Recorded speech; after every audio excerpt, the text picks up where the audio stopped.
सो gas splits फिलहाल तो खत्म हो गया है, पर उसका ड्रामा अभी तक चल रहा है। मैं यहाँ पे योगेश, आकांक्षा, रुरु वाले कंट्रोवर्सी की बात नहीं कर रही हूँ, बट फिर भी अगर आप इंटरेस्टेड हो तो मैंने इस पे ऑलरेडी एक वीडियो बनाया हुआ है, आप जाकर देख सकते हो। मैं डिस्क्रिप्शन पर लिंक डाल दूंगी। बट आज हम इस वीडियो में निया एंड निहारिका के बीच में जो हीटेड आर्ग्यूमेंट हुई थी, हम उसके ऊपर बात करने वाले हैं। सो स्प्लिट्सविला का ड्रामा अब सिर्फ शो तक नहीं रहा है, ये तो ओपन वॉर बन चुका है। सोशल मीडिया पर एक तरफ है निया शर्मा जो इंडस्ट्री में पिछले 15 सालों से काम कर रही हैं, और दूसरी तरफ है निहारिका तिवारी जो रोडीज और स्प्लिट्सविला से अपनी अलग पहचान बना चुकी हैं।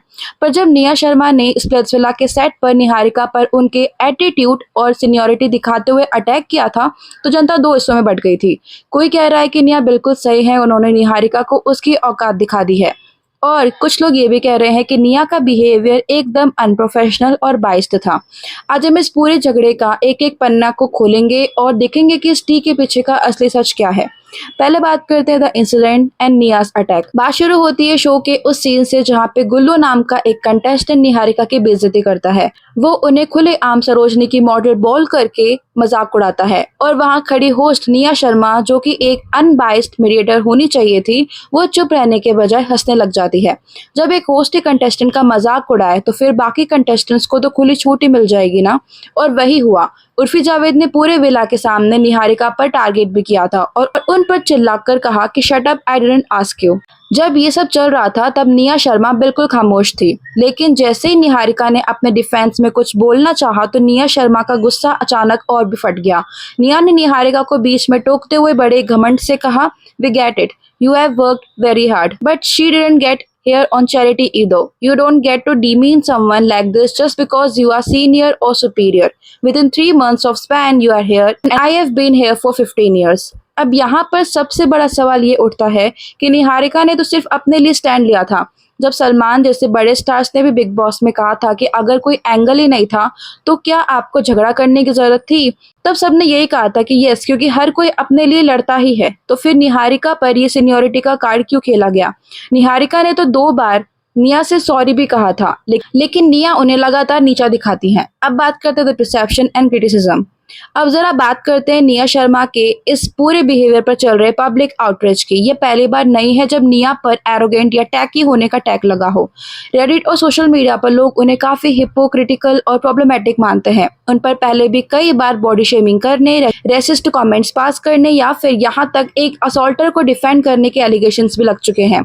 लोग कहते हैं कि निया शर्मा सिर्फ अटेंशन और पैसे के लिए कुछ भी ग्रास प्रमोशंस और स्टंट्स करती रहती हैं। इतना ही नहीं, लोग उन्हें शो पर रहने के तरीके और ड्रेसिंग स्टाइल पर भी सवाल उठाते हैं। कई व्यूअर्स का कहना है कि उनका वार्डरोब और कैमरा के सामने बिहेवियर फैमिली शोज के हिसाब से बहुत ही अनकंफर्टेबल होता है।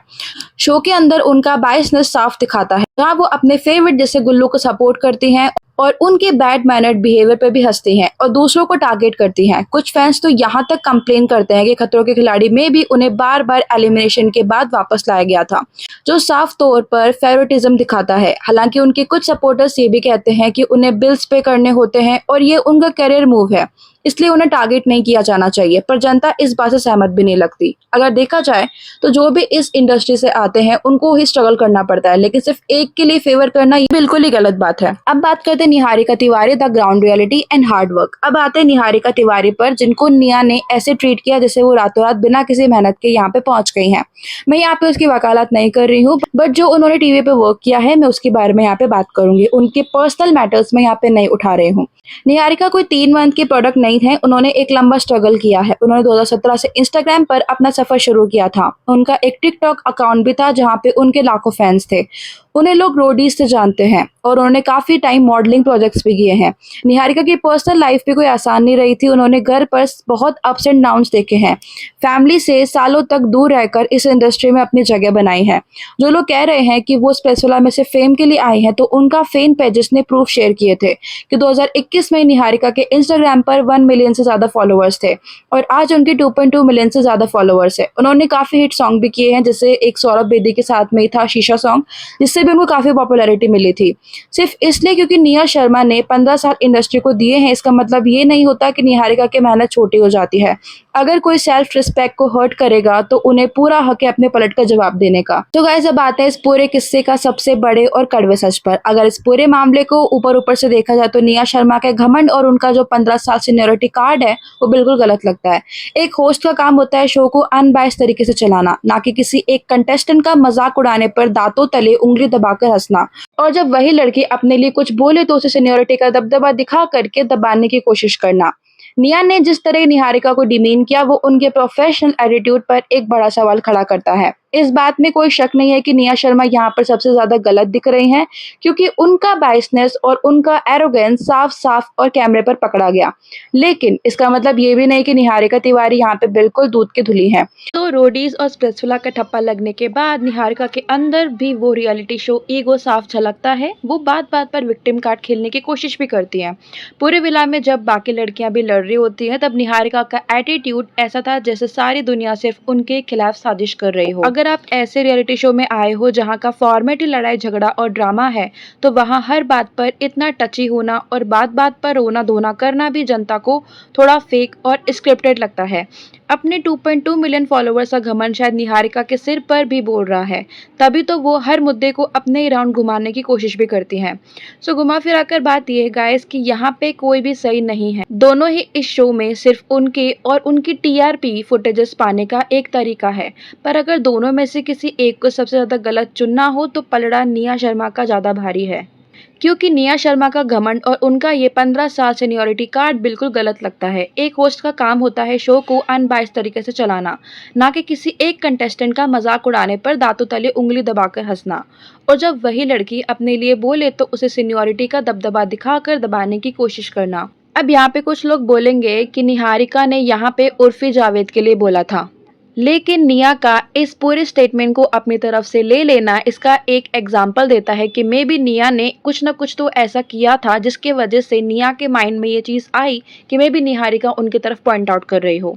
यहाँ पे निया शर्मा और उर्फी जावेद को रणविजय सिंह और सनी लियोनी से बहुत कुछ सीखना चाहिए।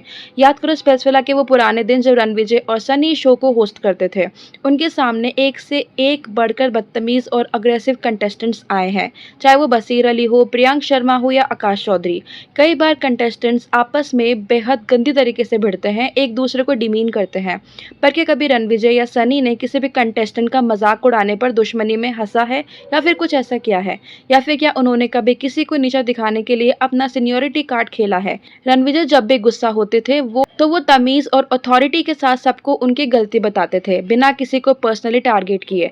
सनी लियोनी ने हमेशा एक क्लासी और न्यूट्रल स्टेंस बना के रखा है। एक होस्ट का काम आग में घी डालना नहीं होता है, बल्कि आग को बुझाना होता है। और यही सबसे बड़ी चीज़ है जो कि निया और उर्फी जावेद को सीखनी चाहिए कि बड़ा होस्ट या बड़ा सेलिब्रिटी बनने से आपको किसी नए कलाकार की सेल्फ रिस्पेक्ट को कुचलने का लाइसेंस भी बिल्कुल नहीं मिलता। So that's it for today guys. अब आप मुझे बताना कि निया का घमंड ज्यादा था या निहारिका का रोना धोना ज्यादा फेक लग रहा था। आप वापस रणविजय एंड सनी को वापस स्पेसफिला में देखना चाहते हो? मुझे कमेंट में जरूर बताना और अपनी राय जरूर देना। और अगर आपको वीडियो पसंद है चैनल को सब्सक्राइब कर लेना, वीडियो को लाइक कर देना। मिलते हैं नए वीडियो के साथ, अब तक के लिए बाय, लव यू ऑल।